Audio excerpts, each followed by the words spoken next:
ତିନି ରଥରେ ତିନି ଠାକୁରକୁ ଦର୍ଶନ କରି ମନ ତ ପୁରା ଖୁସି ହେଇଗଲା। ତାପରେ ଆମେ ଚାଲିଲୁ ଷ୍ଟଲ ଭୂମିକେ, ଯାହାକି ସମୁଦ୍ର କୂଳରେ ପଡିଥିଲା। ସମୁଦ୍ର କୂଳେ ଦେଖନ୍ତୁ କେତେ ଭିଡ ଥିଲା, ଲୋକ କମ ଷ୍ଟଲ ଦେଖୁଥିଲେ ଆଉ ସମୁଦ୍ରକୁ ବହୁତ ହିଁ ଦେଖିବା ପାଇଁ ଆସୁଥିଲେ।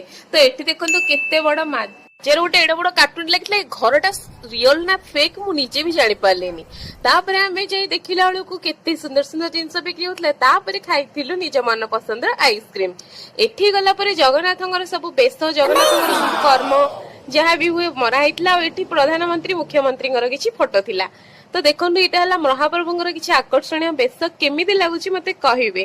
ତ ଏଠି ଗୋଟେ ହ୍ୟାଣ୍ଡଲୁମ ର ସବୁ ବଢିଆ ବଢିଆ ବନେଇଥିଲେ, କ୍ରାଫ୍ଟ ବଢିଆ ଦେଖା ଯାଉଥିଲା। ତାପରେ ଆସିକି ଆମେ ଖାଇଥିଲୁ ଟିକେ ମଞ୍ଚୁରିଆନ ଟେଷ୍ଟ ଭଲ ଥିଲା। ତାପରେ ଖାଇଥିଲୁ ଟିକେ ଚାଉମିନ, ତାପରେ କିଛି ସ୍ନାକ୍ସ କିଣିଲୁ। ଦେଖନ୍ତୁ ଜଣେ ବାଲିରେ ବହୁତ ବଢିଆ ସୁନ୍ଦର ଆର୍ଟ ବନଉଥିଲେ। ମକା ଖାଇକି ଫାଇନାଲି ଆମେ ଘରକୁ ଆସିଥିଲୁ। ରହିଲି, ନମସ୍କାର, ଜୟ ଜଗନ୍ନାଥ।